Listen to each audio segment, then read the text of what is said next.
బొంజూ సవా మేమైతే ఇంకా నీస్కొచ్చేసాము. ఇది మా ఫ్రెండ్ వాళ్ళ అపార్ట్మెంట్. అక్కడి నుంచి బీచ్ వ్యూ మాత్రం సూపర్గా కనిపిస్తుంది, చాలా ఎక్సలెంట్గా ఉంది.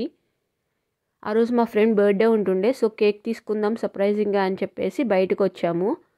ఆ రోజు వెదర్ మాత్రం చాలా అంటే చాలా బాగుంది. ఇంకా అలా నీస్ రోడ్ల పైన తిరుగుతూ ఒక షాప్కి వెళ్ళాము. ఇది చూడండి, ఇది ఒక ఫ్లవర్ షాప్ అనమాట. ఈ రోజెస్ చూడండి ఎంత అవైలబుల్గా ఉన్నాయో. ఆఫ్టర్ దట్ బేకరీకి వచ్చాం, మేజర్ ఆల్మండ్ అని చెప్పేసి. మా వాళ్ళ ఫ్రెండ్ అడిగితే తనకి ఇక్కడ కేక్స్ అంటే ఇష్టం అని చెప్పారు. సో ఇక్కడ తీసుకుందామని చెప్పి వచ్చేసాం. ఇక్కడ చాలా కస్టమైజ్డ్ కేక్స్, చాలా టైప్స్ ఆఫ్ కేక్స్ ఉన్నాయి. ఎక్లైర్స్ ఉన్నాయి, హార్ట్ షేప్ టార్ట్స్ ఉన్నాయి, cookies and different types of muffins, cakes చాలా ఉన్నాయి. మేము వచ్చేసి చాక్లెట్ కేక్ తీసుకున్నాము. సో ఇదేదో కొంచెం కొత్తగా కనిపించింది అని చెప్పేసి హజల్నట్ స్వీట్ అంట తీసుకున్నాను. టేస్ట్ అయితే అస్సలు బాగలేదు.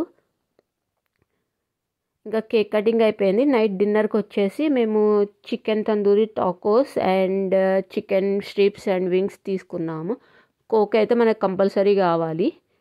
వాటితో పాటు ఫ్రైస్ కూడా వచ్చాయి. డిప్పింగ్ వచ్చేసి అల్జియాన్ సాస్ అండ్ మైనీస్ ప్రిఫర్ చేస్తాం మేము ఎక్కువ. ఈ తందూరి అయితే చాలా అంటే చాలా బాగుంది, ఆ ఫ్లేవర్ తెలుస్తూ ఉంది. ఆఫ్టర్ దట్ నేను వచ్చేసి ఈ వింగ్స్ టేస్ట్ చేసా, ఇది కూడా చాలా టెండర్గా ఉంది.